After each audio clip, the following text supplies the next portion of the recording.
लाखों गम छुपाए सीने में, क्यों ना गमों के बगैर कोई मज़ा नहीं जीने में।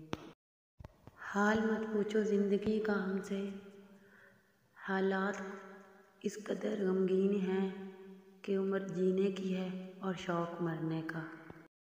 मुझसे हमेशा खुशियाँ ही रूठती हैं, गमों ने कभी नखरे नहीं दिखाए। क्या करें हम इन गमों का इलाज, कोई दवा ही नहीं जो इस गम की दवा करे। ज़वाल आता है हर शय पे, ये सुना था मगर हमारे गमों को तो मुसलसल अरूज हासिल है।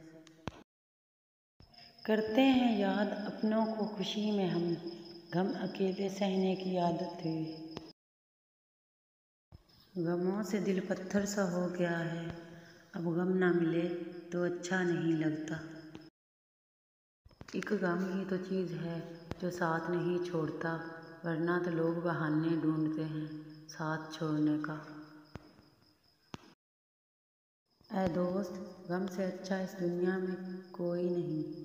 सब जुदा हो जाते हैं लेकिन ये गम जुदा नहीं होता। हम हंसते हैं तो इन्हें लगता है कि हमें आदत है मुस्कुराने की, पर ये नादान इतना भी नहीं समझते कि ये अदा है गम छुपाने की। जीने के उनके साथ बहाने चले गए, उठ कर गए वो यूं के ज़माने चले गए। हंसना आता है मुझसे गम की बात नहीं होती। मेरी बातों में मजाक होता है, पर मेरी हर बात मजाक नहीं होती।